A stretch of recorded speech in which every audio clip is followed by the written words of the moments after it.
Hey everyone, tonight we're diving into something super relatable, sleep. But not the kind you're used to.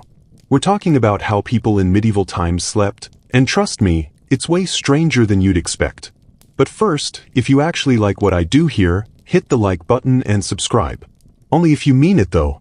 And drop a comment with where you're watching from and what time it is.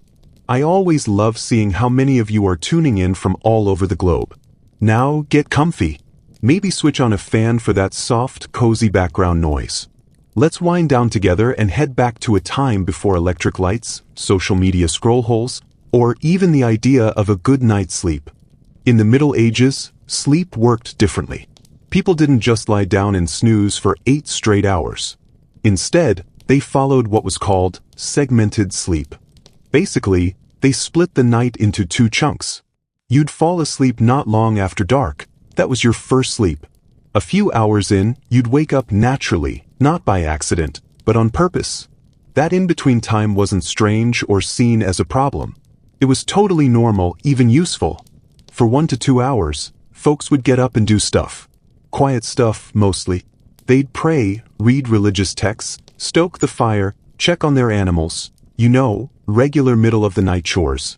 And yes, it was also a favored time for, let's say, some private couple time. Doctors and guides back then actually recommended it, saying people were calm and rested, which might be code for too sleepy to argue. So if you think you're being cute waking up early to make coffee for your partner, just know your medieval ancestors might have been setting a very different kind of mood at 2 a.m. After this watch period, people would settle down again for second sleep, which took them right into morning. It wasn't just a rural or religious thing either. Everyone from farmers to monks to writers like Chaucer were on this same nightly rhythm. Even medieval literature casually drops references to first and second sleeps. Modern researchers have found that this 2-part sleep might actually be more in tune with our natural body rhythms, especially in a world without electric lights. So the next time you're staring at the ceiling at 2 a.m., don't panic. Just think, the watch begins. And maybe light a symbolic candle or check your, hopefully indoor, cat. It wasn't until the Industrial Revolution rolled around, bringing with it factories, gas lights, and a big cultural obsession with being productive, that people started pushing for a single, unbroken 8-hour sleep. Before that, waking up in the middle of the night wasn't a problem. It was just part of the plan. Now let's talk about what people actually slept on back then. Spoiler, it wasn't plush memory foam or high-thread count sheets. Forget everything you know about luxury bedding. In medieval Europe, a bed was often just a messy pile of old organic material, usually straw, flattened by bad sleep and life's disappointments. If you were a peasant, your mattress was called a pallet. That was just straw or hay stuffed into a coarse sack, if you even had a sack.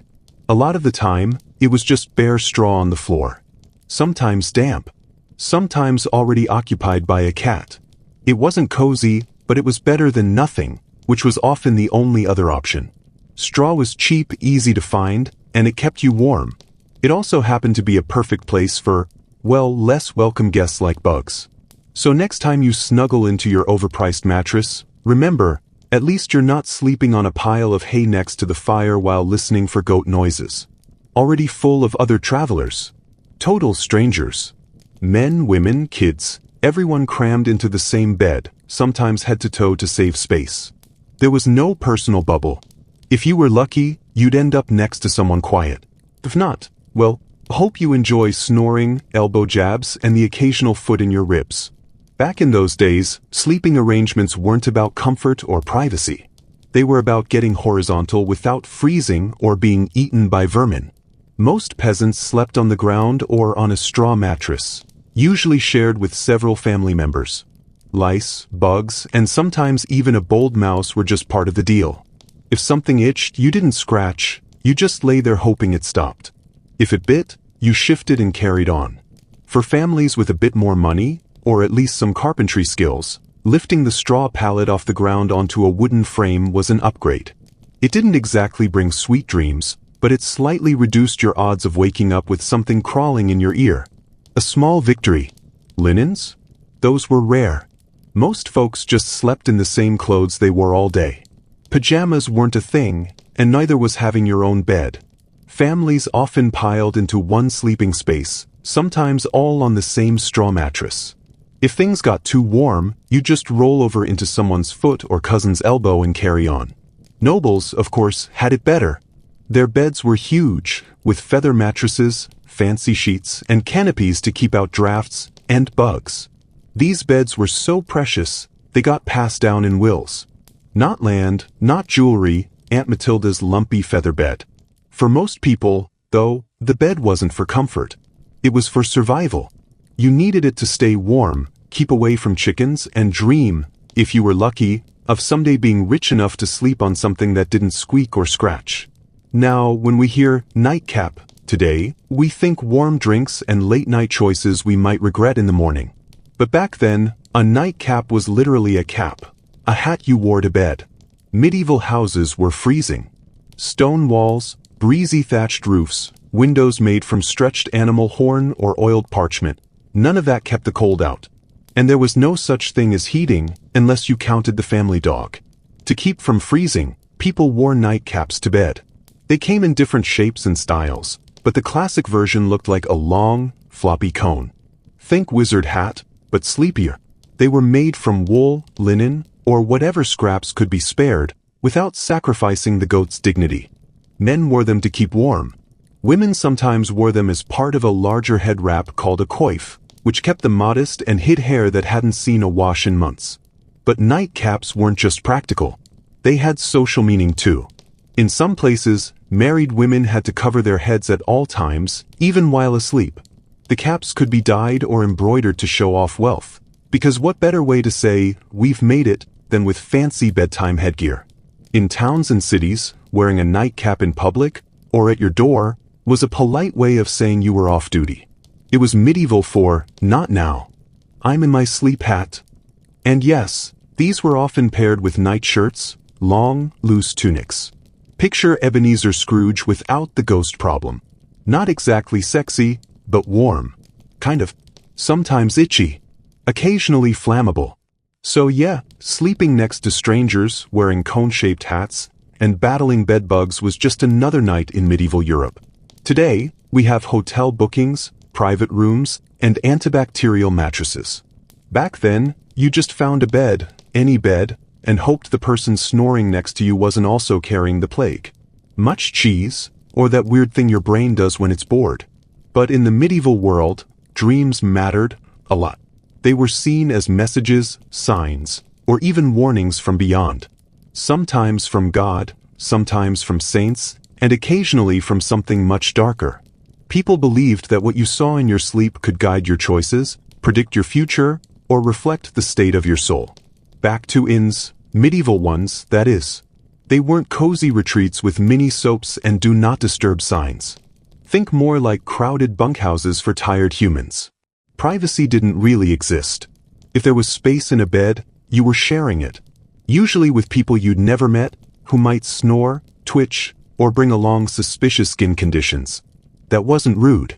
That was just practical. Beds were resources, and the goal was to fit as many bodies as possible.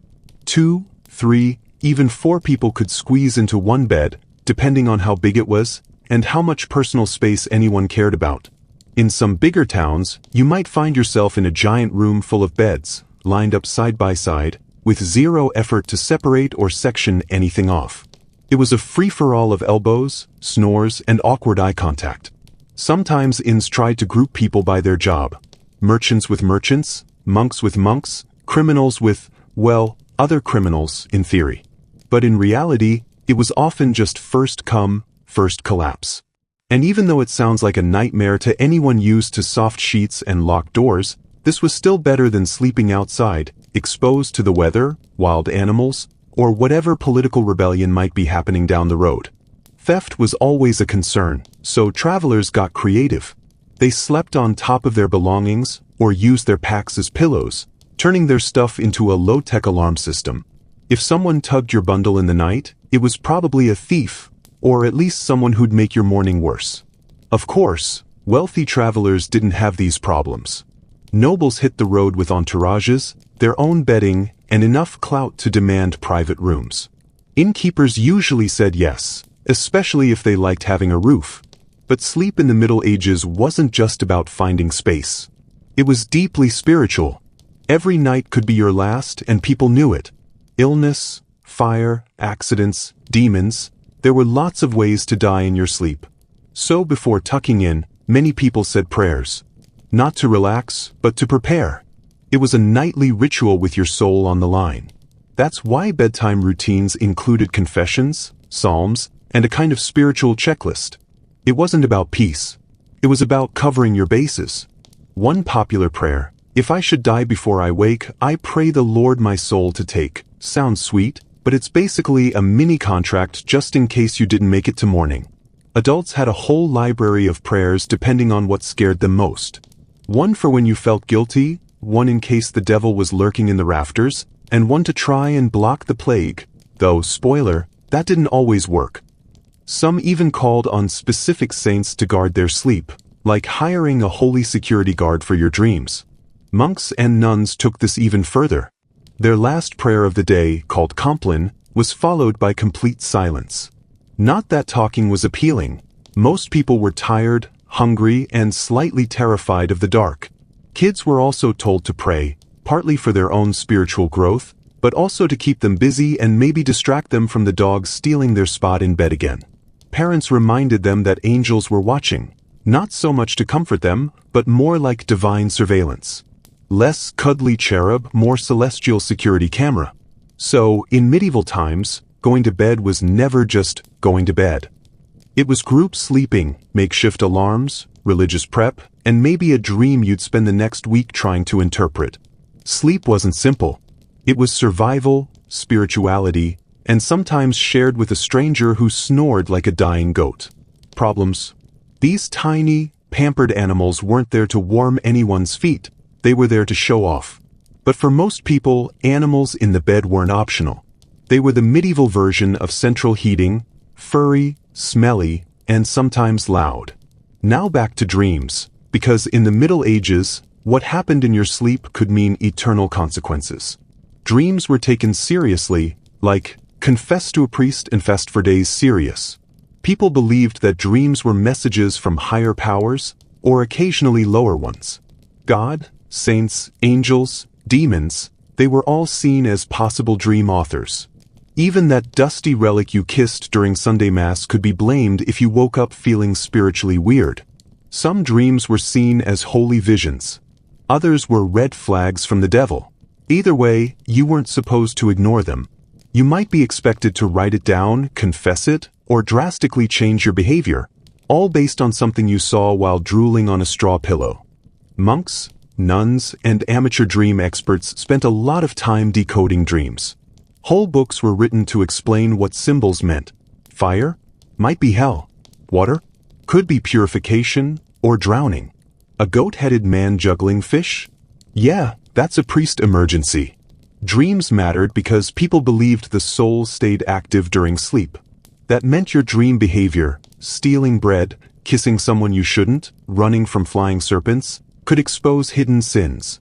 Even if the dream was just your stomach asking for dinner, it was safer to confess anyway. You never knew what might count against you. Some religious people were celebrated for their holy dreams, claiming visions of saints, heaven, or divine messages. Others got told to skip the onions at dinner. But whether it was seen as sacred or suspicious, a dream could shape your spiritual life. Outside the monastery, dreams were also great storytelling tools. Medieval books are packed with dream sequences, knights meeting angels, fighting demons, or getting lectured by talking animals about sin and redemption. Dreams were like the Netflix of their day, deep, symbolic, and usually ending in a moral lesson instead of a rom-com. The church didn't love all this dream enthusiasm. They warned that not every dream came from God. If you dreamt something inappropriate, it might be a demon trying to corrupt you, or just your brain reacting to too much fireplace smoke. Either way, you were encouraged to be cautious and maybe sleep with one eye open, metaphorically speaking. Meanwhile, sleeping arrangements were just as unique. Today, some folks let their pets curl up at the end of the bed. Back then, it was more of a survival strategy than a cute bonding moment. Medieval homes, especially those of peasants, weren't warm or cozy. They were made of stone, had no insulation, and let in more wind than they kept out.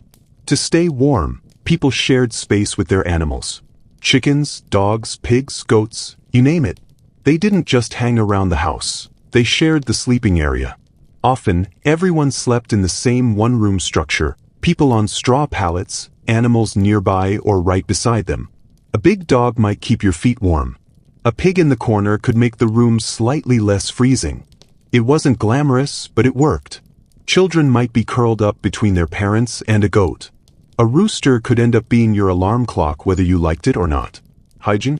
Let's just say expectations were very different, and leave it at that. For wealthier folks, things looked a bit different. Nobles didn't typically share beds with livestock, though lapdogs were common bedtime companions, not for warmth, but as living fashion statements. Plus, they were excellent flea transporters, so the luxury came with a few drawbacks. In the end, sleep in the Middle Ages wasn't just about rest. It was about sharing space, protecting your soul, interpreting dreams, and doing your best not to freeze or be bitten in the night. Sing in Latin on an empty stomach, in the freezing dark, while half asleep and possibly standing next to someone who snored all night. That was the monk life. Spiritual dedication with a side of sleep deprivation. And all of this was normal. Expected. Holy even.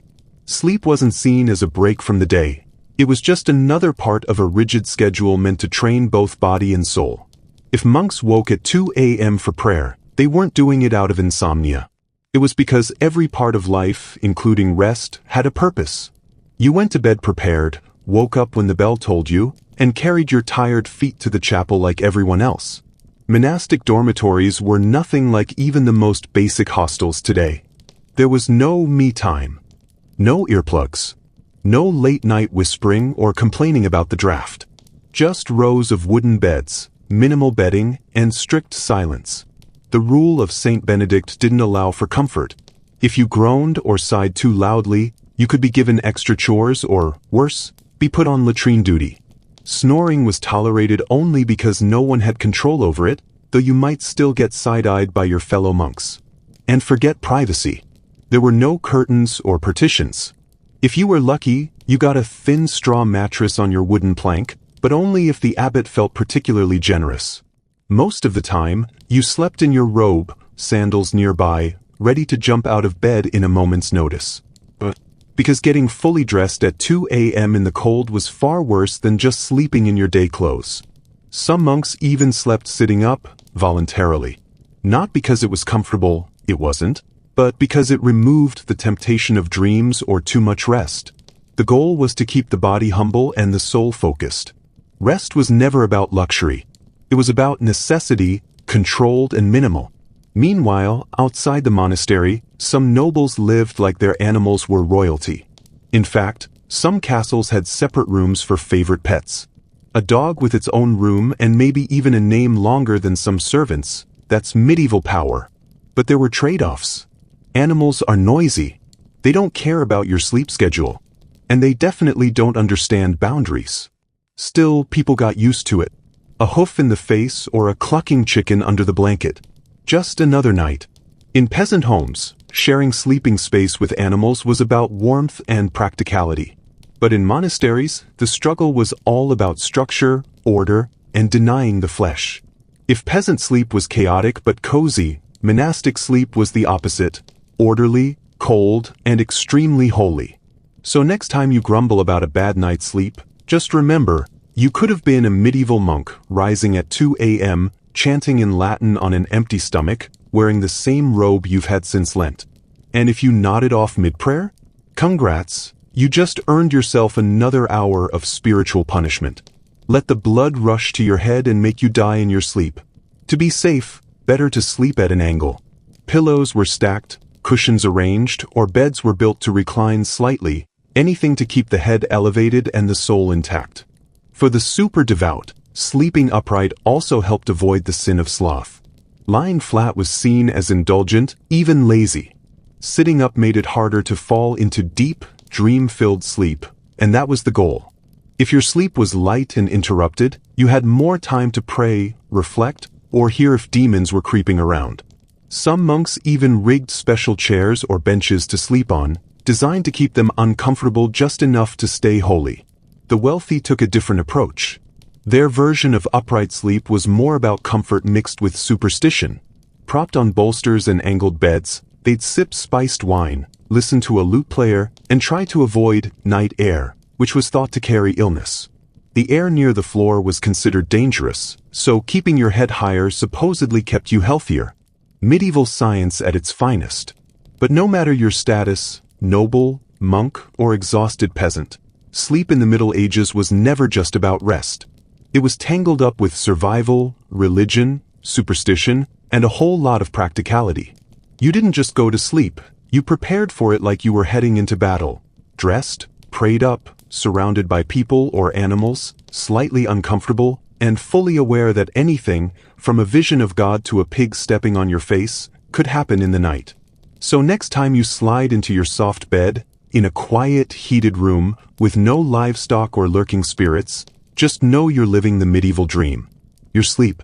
Knights, or anyone in armor overnight, whether due to travel, emergency, or paranoia, sometimes bedded down without removing their full gear. It wasn't common, and it certainly wasn't comfortable, but in situations where danger was expected, sleeping in armor was better than being caught unprepared. Especially if waking up took longer than drawing a sword. Back to the general population, the real enemy of sleep wasn't noise or bad dreams. It was the pests. Forget goblins and haunted visions. Medieval sleepers were battling bedbugs, fleas, and lice every single night. These weren't occasional annoyances. They were nightly visitors. Hygiene was poor, laundry was rare, and beds were basically pest buffets. Between straw mattresses, shared sheets, and household animals, the bugs had prime real estate. Fleas and lice were so common they were basically part of the family. Even nobles, despite their fancier bedding, weren't safe. In fact, some rich households had dedicated servants, yes, actual people, whose job was to go through hair and clothing and pick out lice. Fancy title? Not really. Necessary? Absolutely. Then there were bedbugs, the stealth specialists.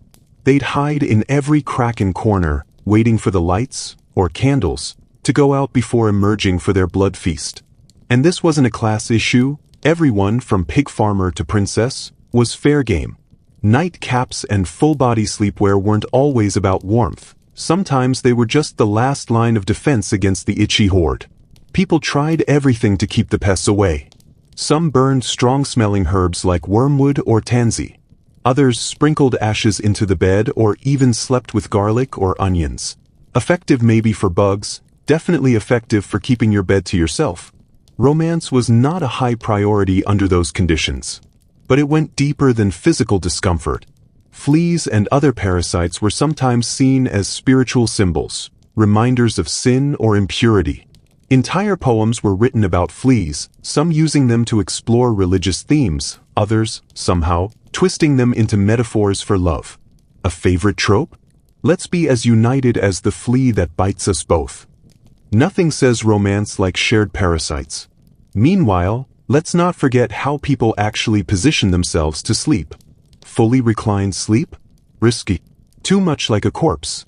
You didn't want to accidentally signal to God or the angel of death that you were ready to go. Superstitious?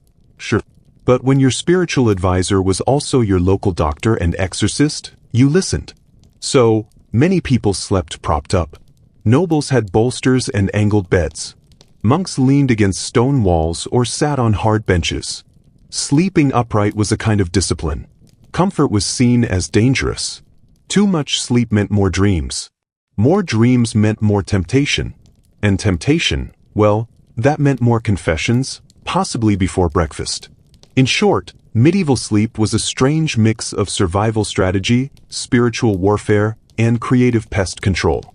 While we complain about a lumpy pillow or a noisy neighbor, they were worrying about catching fire, being bitten by bed bugs, or accidentally summoning death with bad posture. So next time your Wi-Fi keeps you up or your blanket slides off in the middle of the night, just remember, it could be worse. You could be sleeping upright, wearing a wool cap, swatting fleas, and hoping your dreams don't get you sent to confession. While unconscious. Because in medieval logic, if your body was out roaming without your soul, and it happened to do something sinful, like trespassing, stealing, or accidentally smiting a neighbor's goat, who was responsible? The devil? The goat? Nobody could quite agree, but just to be safe, better tie yourself to the bedpost. Now, to clear things up, most people, including knights, didn't normally snooze in full armor. That would have been ridiculous. Armor was clunky, loud, and about as breathable as a cast iron skillet. Sleeping in it was like curling up inside a metal toolbox. But during war, siege, or any situation that might end with someone shouting, "They've breached the wall," partial armor was a grimly sensible choice. A knight might take off his helmet and gloves but leave on his chain mail or breastplate, ready to spring into action mid-dream. Some even slept with their weapons at arm's reach, swords or axes placed lovingly by their straw pallet like aggressive nightlights. Shields doubled as pillows. Not great for the neck, but excellent for defense. In castles under siege, men-at-arms might rest fully geared up, knowing an attack could come at any moment. The goal wasn't comfort, it was survival. Because if the enemy broke in during the night, you didn't want to be the guy fumbling with buckles while your comrades were already fighting in the courtyard. And it wasn't just knights. Traveling merchants or guards in sketchy areas sometimes slept in padded gambesons, thick quilted coats that offered a bit of protection and, as a bonus, slightly more cushioning than lying directly on a flagstone floor. Better safe and sweaty than sorry and stabbed. Of course, sleeping in armor came with its own problems. You'd clank if you moved. You'd pinch your skin. You might startle the entire barracks if you rolled the wrong way and sounded like a collapsing suit of pots. But again, these were small prices to pay when the alternatives included arrows, ambushes, and all the lovely nighttime dangers medieval life had to offer. Speaking of dangers, let's talk about sleepwalking. Today it's weird but manageable. Back then, it was full-blown nightmare fuel. If someone started sleepwalking, folks didn't assume they were stressed. They assumed they were cursed, possessed, or that something unholy was going on. The idea of someone rising from their bed, eyes open but vacant, mumbling gibberish, and wandering around the house was terrifying. Especially in an era where Latin was reserved for church, and anyone muttering it in their sleep was either a holy man or possibly a demon rehearsing lines. Sleepwalkers might be restrained with herbs, prayers, or actual rope. Iron charms were hung near beds. Some families just tied the sleepwalker to a sturdy chair for the night. And honestly, that made sense. These homes had open flames, knives, and buckets of human waste all lying around. One wrong step and it wasn't just sleepwalking, it was sleep-related disaster. And then there were the roof climbers. Some accounts claimed sleepwalkers scaled walls or wandered onto thatched rooftops. Real or not, the fear was real enough to lead to barred windows and a few heated church debates. If you did something sinful while sleepwalking, did it count? Could your soul be held responsible if it wasn't technically home at the time? Medieval people didn't just worry about their sleep. They worried about what might happen during their sleep, both physically and spiritually. Whether it was lice, demons, knights clanking in the dark, or Aunt Matilda taking a nighttime stroll on the rafters, the night was a chaotic battlefield. And rest? That was something you hoped for but never quite trusted. Into chaos, witchcraft. That one word changed everything. Almost overnight, the fears that had quietly simmered under Salem's surface erupted into full-blown hysteria. The afflicted girls named names. Tituba, the family's enslaved woman, was one of the first. Others soon followed. And once accusations began, they didn't stop. Neighbors turned on neighbors. Old grudges resurfaced as evidence. The courts filled with confessions extracted under pressure, testimony from children, and spectral sightings no one else could see. It's easy to look back now and wonder how people believed it. But for the villagers of Salem, worn down by war, disease, harsh winters, and constant sermons about the devil's presence, it all made terrifying sense. They were a community already stretched thin by hardship, clinging to a strict belief system in a world that felt unstable and dangerous. When strange behavior appeared, it wasn't seen as stress or illness, it was Satan's hand at work. The trials that followed were brutal and surreal. People confessed to impossible crimes just to stop the pain or save their families. Executions followed. 19 people were hanged. One man, Giles Corey, was pressed to death with stones for refusing to plead. Dozens more languished in jail. Families were destroyed. The very religious ideals meant to protect the town had been twisted into tools of persecution. And it all began in a place meant for rest, the home. A few strange nights. A couple of screams in the dark. In a different time or culture, those girls might have been treated for illness, watched over gently, and allowed to recover. But in Salem, they became the first dominoes in a devastating chain. It's a haunting reminder that fear, once it gets into the cracks of a community, especially one already burdened by isolation, cold, and grief, can warp even the most familiar places. Even the bedroom. Even sleep. And yet, even during the height of the trials, people still had to sleep. Somehow, through all of it, accusations, whispers, sermons, and executions, life went on. Food had to be cooked. Fields had to be tended. People lay down at night under quilts stitched with scripture and dread, hoping that tomorrow they wouldn't wake to find their name whispered in the meeting house. In that way, Salem was not unlike the medieval world it followed. Sleep was never just sleep. It was a pause in the middle of chaos. A momentary escape, the kind of prayer with your eyes closed. Because when the world feels unsafe, when your neighbors feel like strangers, and the devil is said to walk the forests at night, what else can you do but whisper a few words to God, curl up, and hope to wake? That claimed the spirit or shape of the accused had harmed someone, even if the person themselves had been nowhere near the event. In other words, if someone said your ghost pinched them during a prayer meeting, that could be enough to send you to the gallows. It was invisible, unprovable, and terrifyingly admissible. Once the court accepted this kind of evidence, there was no stopping what came next. Trials moved fast. Juries, made up of frightened neighbors, were eager to show loyalty to the court and God. Denials were seen as proof of guilt. Confessions, especially ones that implicated others, were sometimes the only hope of survival. Those who insisted on their innocence risked everything. And so the spiral deepened. Respected townspeople like Rebecca Nurse, a devout and elderly woman known for her piety, were accused and tried. When even someone like her could be convicted, no one felt safe. Giles Corey, in a stunning act of defiance, refused to plead at all. He was pressed to death under heavy stones, his final words allegedly, more weight. His silence, ironically, spoke volumes. Over the summer and into the fall, the court of Oyer and Terminer sentenced 19 people to hang. One man was crushed. More than 100 others were jailed. The accused included women, men, even children. Entire families were torn apart. Livelihoods destroyed. A community that once prided itself on godliness now fed on its own fear. But eventually, the panic began to turn. As the accusations crept closer to powerful families, people with wealth, reputation, and influence, skepticism finally grew. When the governor's own wife was whispered about as a possible witch, the absurdity of it all became undeniable. By October, Governor Phipps dissolved the special court. Trials continued under stricter rules, but the executions stopped. Many of those imprisoned were eventually released, though their lives were forever changed. Some families never recovered. Some names were never cleared. Years later, apologies were issued. Reparations were attempted. But the damage had already taken root, not just in land records or family lines, but in the psyche of a nation.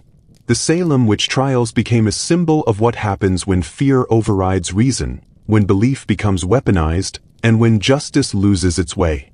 And it all began with a few strange nights, a flicker of fear, and a belief that evil was always just behind the curtain. In Salem, sleep was no longer a refuge. It became the stage where demons were seen, names were whispered, and a village's nightmare came to life. Had been buried beneath superstition. The Salem witch trials were no longer about rooting out evil. They had become a machine fueled by fear, suspicion, and the painful need to find blame in a world full of hardship. What had started as a few girls' strange behavior spiraled into mass paranoia, where dreams counted as evidence, and innocence was no defense at all. Spectral evidence, testimony that someone's spirit had attacked or bewitched a victim, could not be verified or disproven. It existed only in the mind of the accuser, and yet it held the power of life and death. A glance, a dream, or a twitch in court could condemn a person. And the more dramatic the performance, the more believable it became. Children were now the central figures in this twisted theater. Mary Walcott and the others knew the script well: fall into fits, point fingers, scream on cue. If the accused looked at them, they writhed. If the accused didn't, they wailed louder. The judges watched with grim seriousness. People believed what they saw. It didn't matter that it couldn't be proven, it felt true. The courtroom had no defense counsel, no protection for the accused. The colonial system didn't allow for lawyers.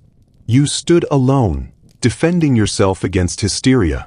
If you maintained your innocence, the afflicted girls would scream and cry and say the pain came from you. If you confessed, you might live, if you were willing to offer more names. The cycle fed itself. It didn't help that the trials became public entertainment.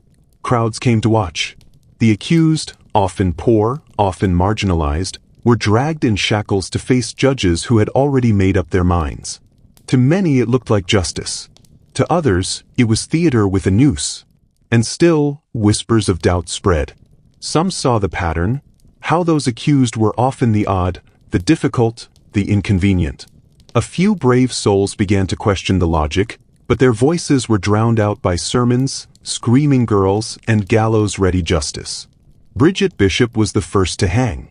Outspoken, unconventional, and already judged by her neighbors long before the trial, she didn't stand a chance. Her red clothes, tavern, and previous accusations made her the perfect target. Her execution opened the floodgates. The names that followed were increasingly shocking. Sarah Good, destitute and desperate. Rebecca Nurse, elderly, devout, beloved. Even she couldn't escape. When her not guilty verdict was reversed under pressure, it became clear that no one was beyond suspicion. Her quiet, final declaration, "I am as innocent as the child unborn," was not enough to stop the rope. By the time the executions peaked on September 22nd, the machinery was moving at full speed. 8 people hanged in a single morning. Among them was Martha Corey, a woman who had dared to question the trials early on. Her husband, Giles Corey, refused to play the game at all. By refusing to plead, he was crushed under stones, slowly, painfully. He didn't beg. He only asked for more weight. His silence, his defiance, became a turning point for some, but not soon enough. By the end, 19 had been hanged. 1 pressed to death. At least 5 more died in jail, awaiting trials that never came. Over 200 were accused. Families were destroyed. Communities shattered. Those who confessed often did so to save their lives, naming others to escape the rope. And those who stayed silent were punished for it. The gallows no longer stood just on the hill. They loomed over every home, every conversation, every prayer. Fear had become law. And justice, true justice, was nowhere to be found. Most prominent Puritan ministers in New England delivered a powerful statement against the use of spectral evidence. "It were better," he wrote, "that 10 suspected witches should escape than 1 innocent person be condemned." For the first time, someone with true influence was saying aloud what many had begun to suspect in private, that the court had been wrong. And with that, the panic began to unravel. The remaining trials were transferred to a new court, one that no longer accepted spectral evidence. Without it, most accusations fell apart. Prisoners who had waited months, some for nearly a year, were released, though many returned home to find their families gone, their homes seized, or their reputations ruined. Some, like Elizabeth Proctor, had lost their husbands. Others, like little Dorothy Good, had lost their childhood. In the aftermath, the colony was left to reckon with the damage. In 1697, the Massachusetts General Court declared a day of fasting and soul-searching. Some judges publicly confessed their guilt. Samuel Sewall, who had presided over many of the trials, stood before his congregation and begged God's forgiveness. The government eventually paid restitution to the families of the victims, But no amount of silver could undo the deaths or the deep scar left behind. For the people of Salem, the tragedy hung heavy in the air for generations. They had watched their neighbors hanged, seen children imprisoned, and witnessed how fear could twist faith into a weapon. The lessons of Salem would echo long after the trials ended, warning against the dangers of moral panic, mob rule, and the temptation to trade justice for certainty. In the end, 25 people died as a direct result of the witch trials. 19 hanged, 1 crushed, and at least 5 perished in jail. More than 200 were accused. Hundreds more lived in fear, their names tainted by whispers and suspicion. The trials didn't just end lives. They broke communities, reshaped towns, and stained the ideals of a colony that claimed to stand for godliness. And it all began with a few frightened children, a winter of discontent, and a community too quick to believe that the devil walked among them, when in truth, the real danger had always been in themselves. Torn apart, reputations destroyed, and the foundational trust between neighbors shattered. Salem was no longer just a village, it had become a cautionary tale. As the last prisoners were released and the courts fell quiet, the people were left to face the wreckage. Those who had cheered at the gallows now mourned in silence. The fear that had driven the community into frenzy had not disappeared, it had merely burned itself out, leaving behind ash and sorrow. Families of the victims began the long, painful work of reclaiming their names. Apologies came slowly, first from judges, then ministers, and eventually the colony itself. In 1706, Ann Putnam Jr., one of the key accusers, publicly confessed to her role in the trials. She called it a great delusion of Satan and begged forgiveness for the innocent blood she helped spill. But for many, the damage could never be undone. Years passed. In 1711, the Massachusetts government officially annulled the guilty verdicts of several victims and offered modest financial compensation to some families. But it was too late. The wounds were too deep, the trauma too personal, and the shame too lasting. Salem's name was now forever linked to one of the darkest episodes in American history. In the end, the Salem witch trials were not just about superstition or Puritan extremism. They were about what happens when fear overrides reason, when justice becomes a tool for vengeance, and when silence is mistaken for safety. The gallows were torn down, but the memory remained. Salem had awoken from its nightmare. But the echoes of what happened there, of how easily good people can be swept into cruelty, and how long a community can take to forgive itself, still linger. Not in curses or ghosts, but in the very human warning that when we lose sight of compassion, even the most devout intentions can lead us into darkness. Storybook of witches and trials. It was a tragedy of people. Real people. Neighbors, friends, mothers, fathers, caught in the grip of fear, turned against one another by suspicion and desperation. What happened in Salem wasn't the work of the supernatural. It was the result of human weakness, fear that silenced reason, pride that resisted doubt, and authority that went unchecked. The survivors were left to pick up the pieces in a town where everyone had blood on their hands or sorrow in their heart. The very people who had shared pews now shared guilt. Some sought redemption.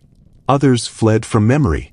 And Putnam Jr.'s public apology was one of the few moments of conscience amid the silence. Judge Samuel Sewell's confession was rarer still, an open admission from a man of power that the system had failed, and that he had helped it happen. But even with those gestures, the damage couldn't be undone. Generations carried the weight of names that had been tainted. Families fractured. Land lost. Trust eroded. The government's slow, partial efforts at reparation, pardons, financial compensation were too little, too late. Some victims' descendants were never acknowledged. Some injustices were never corrected. Salem became a symbol of shame, of lessons learned too late. The town tried to move on. It changed its name. It left Gallows Hill unmarked. But history doesn't erase that easily. The stories survived, spoken in whispers, passed in sermons, written into law. The real curse of Salem wasn't witchcraft. It was what fear does when left to rule. And yet, from the ashes of Salem's nightmare came lasting change. The failures of 1692 helped shape the foundations of American justice. Protections we now take for granted, legal counsel, fair evidence, public trials, were, in part, answers to the horrors of those few months in Massachusetts. Salem reminded future generations why due process matters, why rights exist to protect the accused, and why panic must never be allowed to guide the law. Today, we use the term witch hunt to describe injustice, often too casually, without remembering what those words truly meant in Salem. They meant blindfolds and nooses. They meant shackles and silence. They meant children weeping in court and the innocent begging for breath. The legacy of the Salem witch trials is not just a cautionary tale. It is a warning etched in blood and sorrow. When fear is weaponized, when truth is ignored, and when power is unchallenged, even the most ordinary of towns can descend into darkness. And if it happened once, it can happen again, unless we remember, unless we listen, unless we never forget what happens when justice sleeps. By any standard, and yet typical of Clodius's appetite for provocation. He thrived on controversy, and Fulvia, sharp, ambitious, and politically astute, wasn't just along for the ride. She saw the potential in his populism, in his ability to move the street mobs like chess pieces.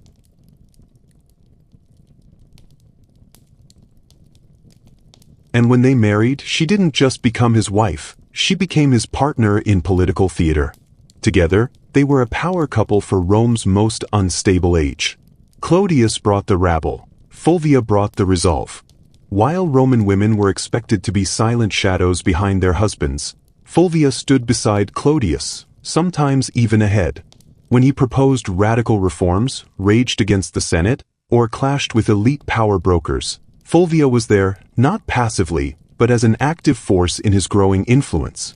When Clodius was murdered in 52 BC, ambushed by a political rival, Fulvia didn't retreat into mourning. She weaponized grief. During his funeral, she reportedly held up his bloodied wounds to the crowd, igniting fury among his followers. The result? Riots. The burning of the Senate House. For Fulvia, tragedy wasn't the end, it was leverage. Her second marriage to Gaius Scribonius Curio, another fiery populist, continued the pattern. Curio, like Clodius, was no friend of the old order. He aligned with Julius Caesar against the Senate's conservatives, and once again, Fulvia found herself at the epicenter of rebellion. Curio's death in battle left her a widow for the second time, but also cemented her as more than just a political spouse. She was becoming a political symbol. Then came Mark Antony, the marriage that would define Fulvia's legacy. By the time she married Antony, Rome was splintered beyond recognition. Caesar was dead. The Republic was on life support. The second triumvirate, Antony, Octavian, and Lepidus, was formed in the wake of Caesar's assassination, and Fulvia stepped into her boldest role yet.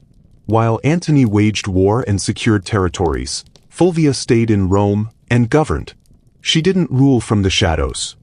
Fulvia directly influenced policy, handled correspondence, and according to some sources, even administered justice. When tensions erupted between Antony and Octavian, Fulvia took sides and arms. Alongside her brother-in-law Lucius Antonius, she led an army in the Prussine War against Octavian's forces. It was unprecedented, a Roman woman commanding troops, not through some divine or symbolic role, but in actual, practical leadership. She lost the war. She was eventually exiled.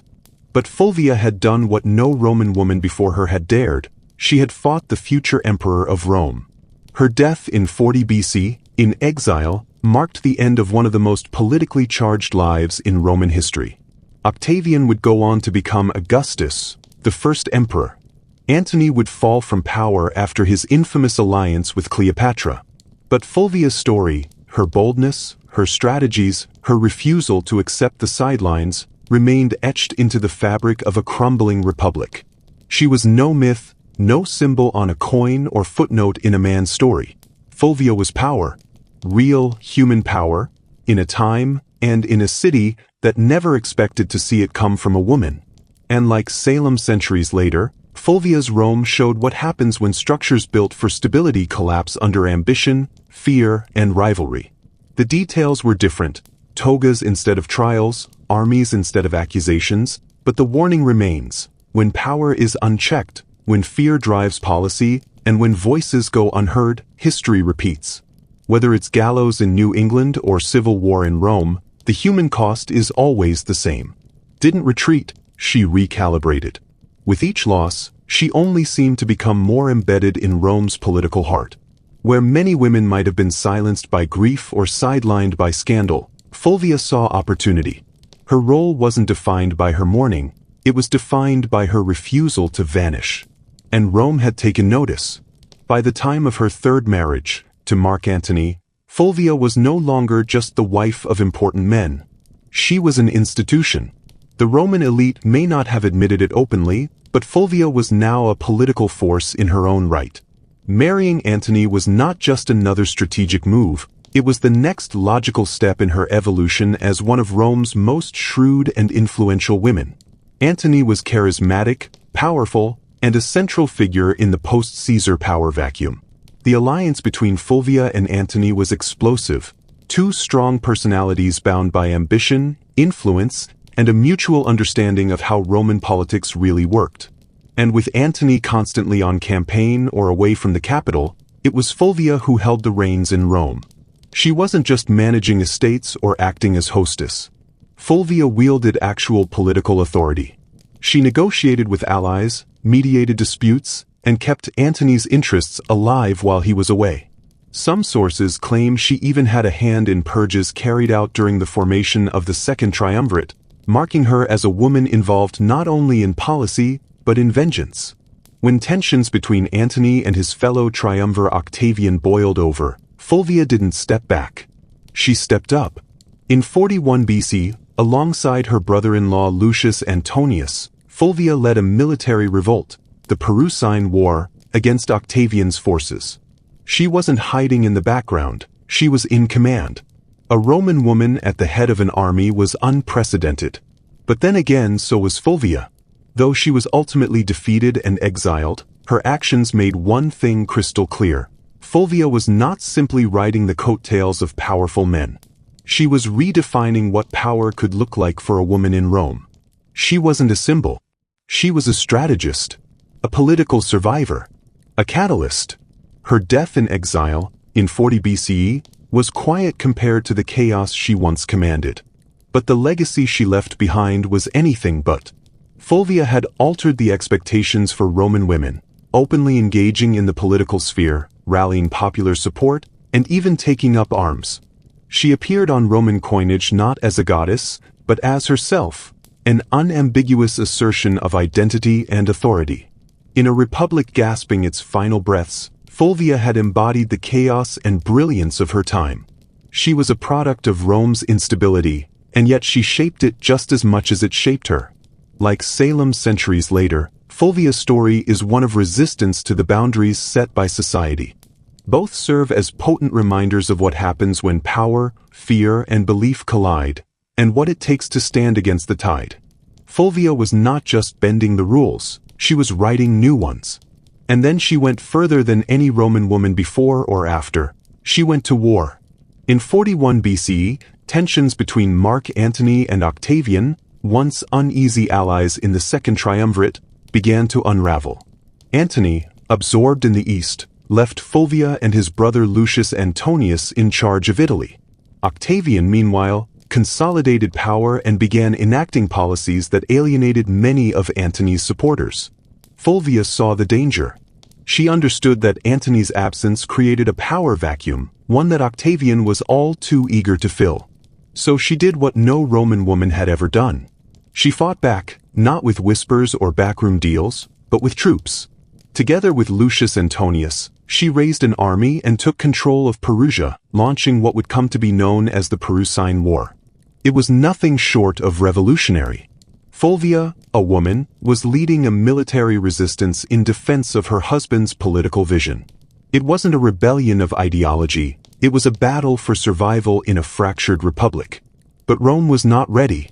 Octavian's forces besieged Perugia, and after a brutal winter, Fulvia was forced to surrender. She was not executed, but she was humiliated and exiled to Sicyon in Greece. There, in the winter of 40 BCE, Fulvia died, of illness, according to sources.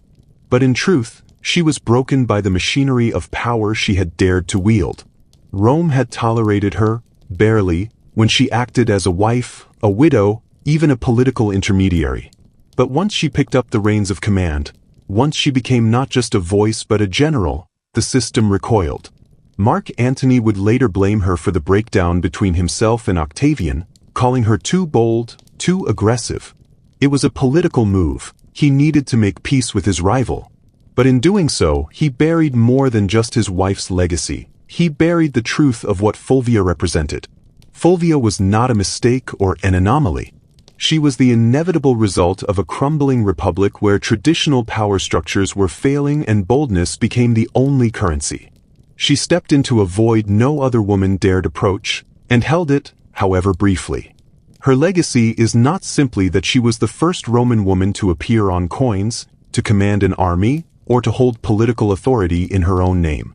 It's that she forced Rome to confront its own limits. She exposed the fragility of gender norms in a society obsessed with order, and she did it not by defying Roman values, but by mastering them.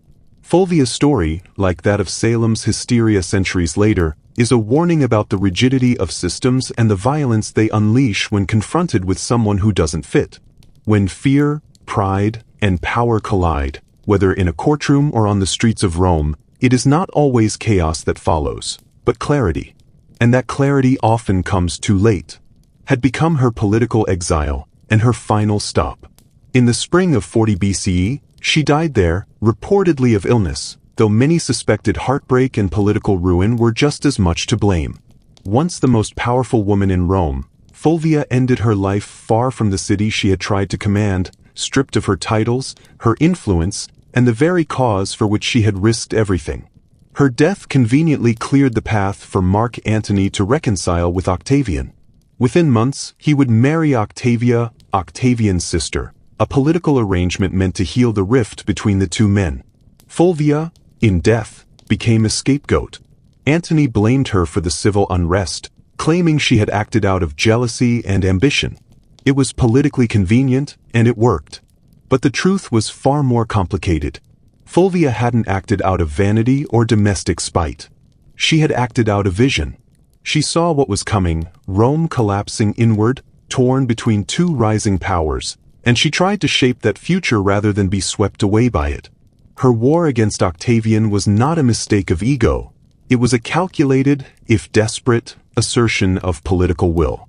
It was the culmination of years of navigating, influencing, and leading in a world that had no room for her. History, as written by men like Appian, Cassius Dio, and Plutarch, painted Fulvia as disruptive, domineering, and unfeminine. But what they couldn't fully conceal was her unprecedented audacity. She had done things Roman women were not supposed to do: commanded troops, issued decrees, controlled votes, initiated rebellions. She hadn't borrowed power, she had wielded it. Fulvia's name would never be carved on monuments like Antony's or Octavian's. But her shadow fell long over their reigns. Her story revealed the fault lines in Rome's power structures, not just political ones, but gendered ones. And though she paid the ultimate price for challenging them, she cracked open the mold of what was possible for women in Roman public life. Fulvia was the last true political woman of the Roman Republic. After her, no Roman woman would come so close to power again, not until the imperial system softened the edges of politics enough for empresses to wield quiet influence behind veils and court walls. And so, like the gallows in Salem or the battlefield at Perugia, Fulvia's legacy stands as a stark warning and an enduring symbol of what happens when boldness meets resistance, when systems built to exclude are forced to reckon with someone who won't step aside. Fulvia did not disappear into the pages of history. She forced them open and wrote herself in. Fought to preserve, turned away from her in the end. Whether out of political necessity, personal resentment, or the lure of Cleopatra's court, he allowed Fulvia's image to fade while quietly benefiting from the war she had waged. It was Fulvia who had kept his name alive in Italy. Fulvia who had held together his alliances. Fulvia who had fought Octavian when he would not. And yet, once she was gone, Antony moved swiftly to make peace, on terms Fulvia would have never accepted. In the political calculus of Rome, Fulvia's death was convenient. It cleared the board. It allowed men to move forward, to realign, to consolidate power, without the thorn of a woman who dared to play their game by their rules. But what the men of Rome couldn't erase was the undeniable fact of her presence. She had stood in the arena, not behind it. She had marched, not whispered. She had ruled, not beside the throne, but where the throne once stood empty. The smearing of her legacy followed a pattern as old as empire itself. Powerful women are remembered not for what they achieved, but for how they made the men around them uncomfortable. Fulvia was not remembered as the first Roman woman to command troops, or the one who stood against the future Augustus in a civil war. She was remembered as shrill, vindictive, dangerous. In other words, she was remembered as a threat. But peel away the propaganda, and what emerges is a figure of breathtaking clarity. Fulvia saw Rome for what it was, not a republic of ideals, but a battlefield of wills. She understood that power had to be seized, not requested. She knew that influence came not just through lineage, but through action, and she acted, again and again, with audacity few men could match. Fulvia lived in a republic that was dying, where institutions were crumbling and loyalties shifting like sand. In that chaos, she did what few dared. She took up space. She spoke. She led. And though history tried to shrink her, erase her, blame her, her story endures. She may have died in exile, her name smeared by the pens of Rome's most respectable historians, but Fulvia left behind a blueprint, a record of what it looks like when a woman refuses to be ornamental in a world that demands silence. She was never meant to be remembered kindly. But she was remembered, and that, in Rome, was a revolution all its own. Birmingham, Alabama, racism was not just tolerated, it was enforced with violence. The city had become one of the most notorious strongholds of segregation, so deeply entrenched in white supremacy that civil rights leaders referred to it as Bombingham due to the frequency of racially motivated bombings. But change was coming, and like Fulvia centuries before, it would begin with defiance. In the spring of 1963, Birmingham became the focal point of the civil rights movement, led by Dr. Martin Luther King Jr., the Southern Christian Leadership Conference, SCLC, and local leaders like Reverend Fred Shuttlesworth. Their goal was not just to protest segregation, but to provoke the system into revealing its brutality to the world. They knew the cameras would be watching. The campaign was carefully orchestrated, sit-ins at segregated lunch counters, marches without permits, and boycotts of white-owned businesses. When adults were arrested, the organizers turned to children. Hundreds of black school children, some as young as 6, took to the streets. They were met with dogs, clubs, and high-pressure fire hoses. The images of children knocked down by water jets, of snarling police dogs tearing at peaceful protesters, shocked the nation. Just as Fulvia had understood the power of spectacle in the Roman Forum, civil rights leaders understood the power of television. The violence in Birmingham wasn't new, but for the first time, it was being broadcast into American homes.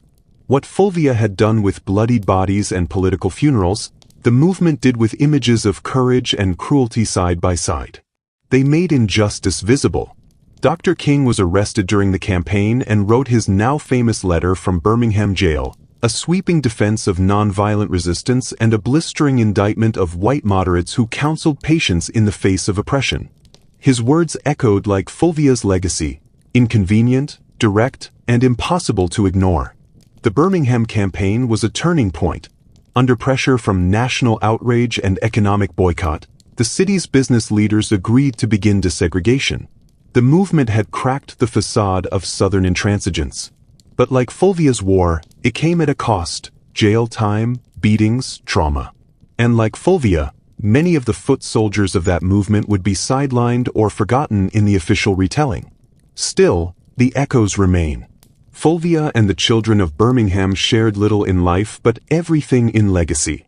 They confronted systems designed to exclude them. They acted where others waited. They forced the world to look. And though history often tried to erase them or distort their motives, their impact lingered. Not in statues or state funerals, but in what changed because of them. Power resists change. It resists women like Fulvia and children in the streets. But history, when told truthfully, doesn't forget. It remembers not just who won, but who dared. Matter of who would speak and what they would say. Every word was scrutinized, revised, and rehearsed. The Kennedy administration feared radical rhetoric. Organizers feared dilution. Some wanted fiery speeches calling out the federal government. Others preferred language that would soothe and persuade. But all understood one thing. This moment was historic. It had to be powerful. It had to be united. It had to be unforgettable. And it was. On August 28, 1963, over 250,000 people gathered at the Lincoln Memorial, black and white, young and old, workers, students, clergy, families, arriving by bus, train, and foot from all over the country. The crowd was vast, peaceful, and astonishingly orderly. It was the largest demonstration in American history at that point, and it happened without a single act of violence. The air was electric with purpose. They listened as Mahalia Jackson sang and Joan Baez led spirituals. They listened to speakers like John Lewis, then just 23 years old and already a seasoned activist, who almost didn't get to deliver his speech because it was considered too radical. They heard Philip Randolph demand economic justice. They heard Rustin read the March's 10 demands. They heard gospel, they heard poetry, they heard truth. And then came Dr. Martin Luther King Jr.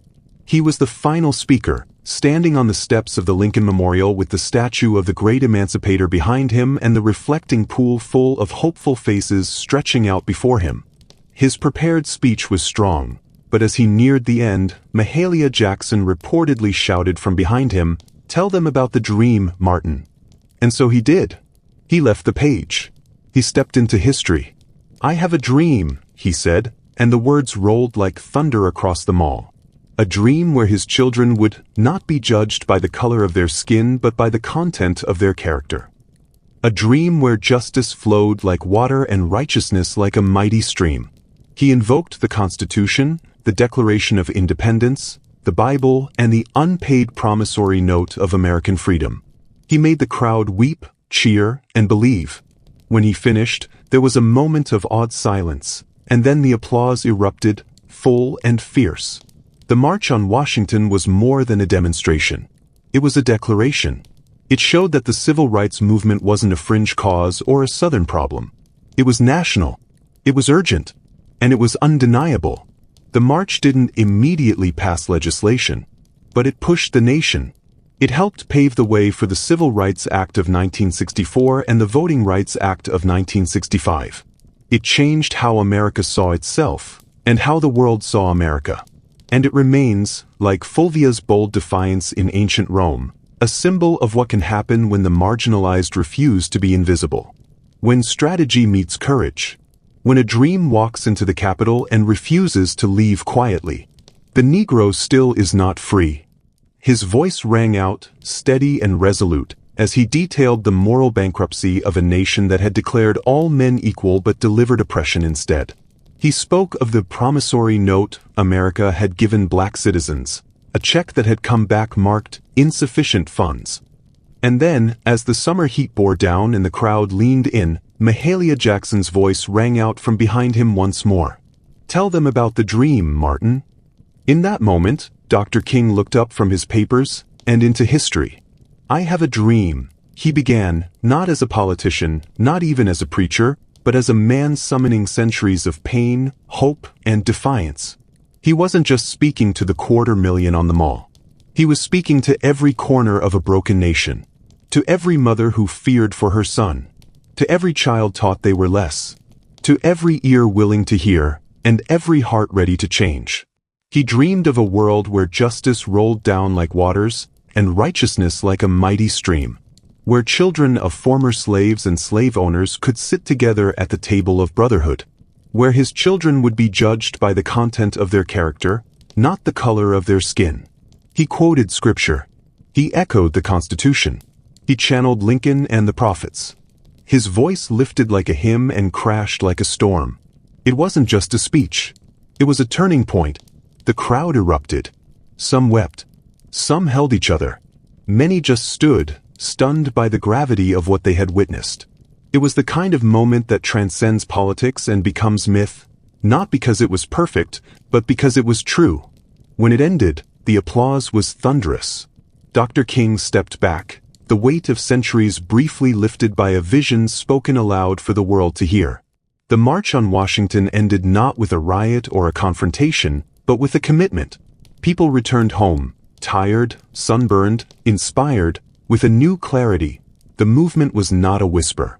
It was a roar, and the nation could no longer pretend not to hear.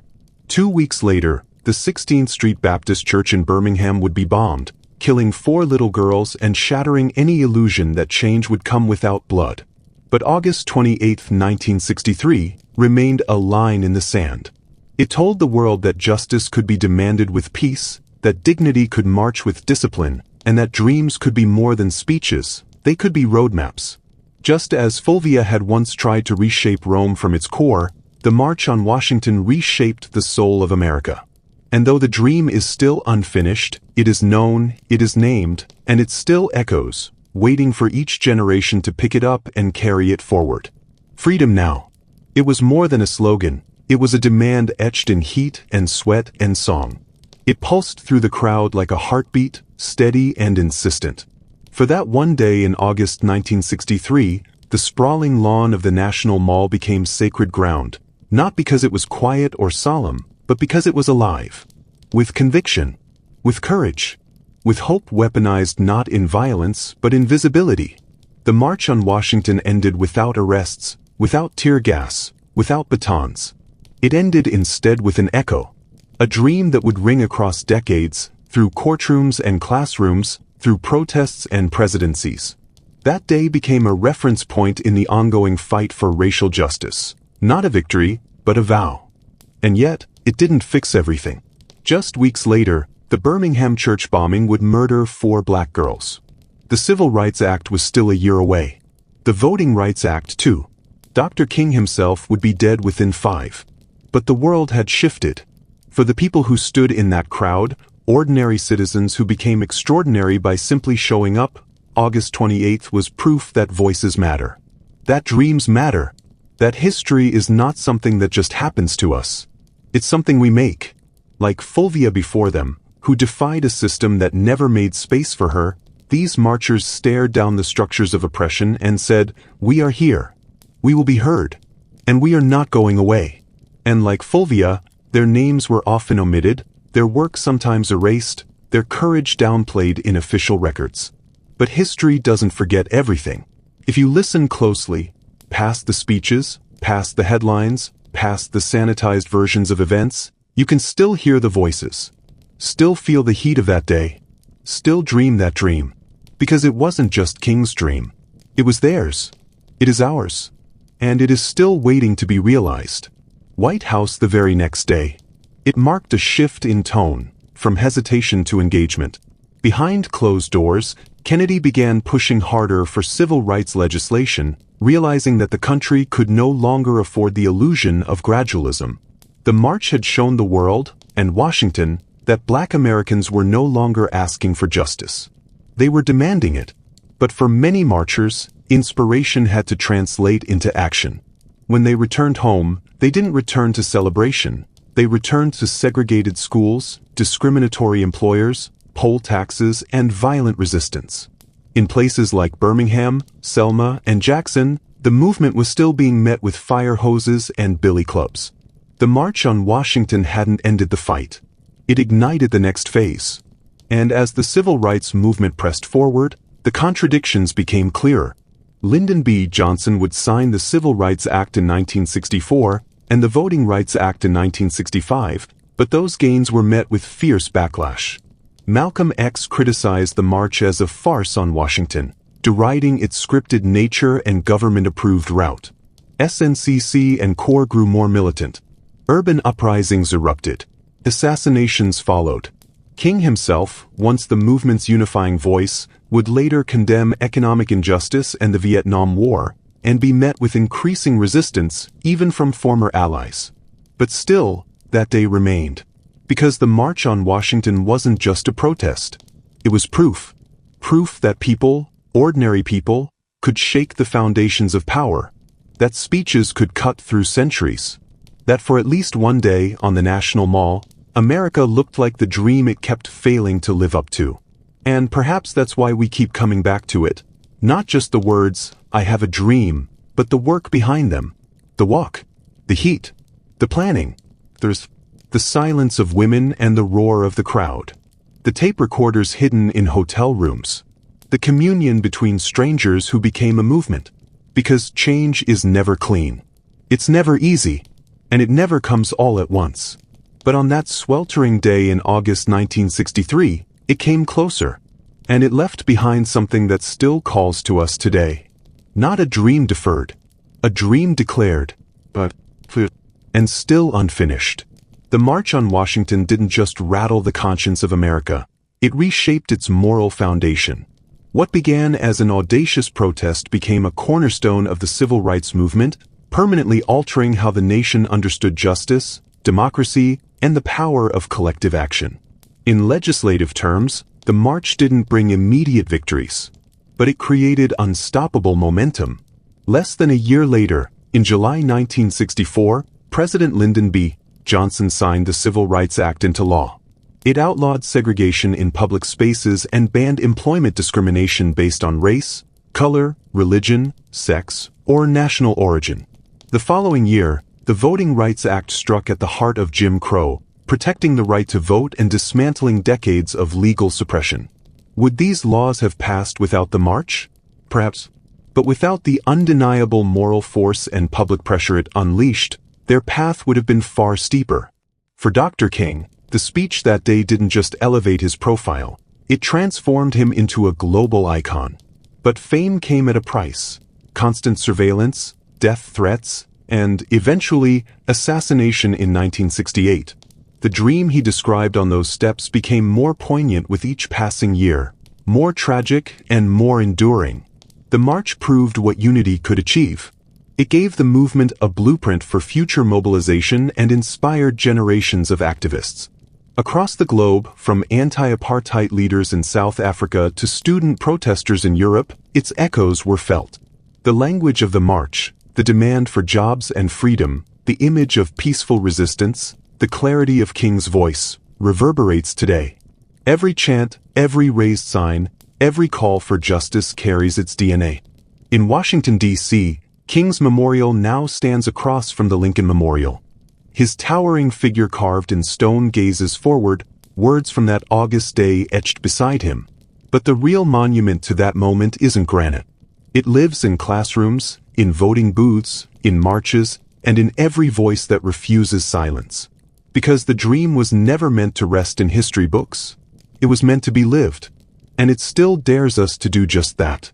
More than 60 years have passed since that summer afternoon when over 250,000 people stood shoulder to shoulder beneath the shadow of the Lincoln Memorial.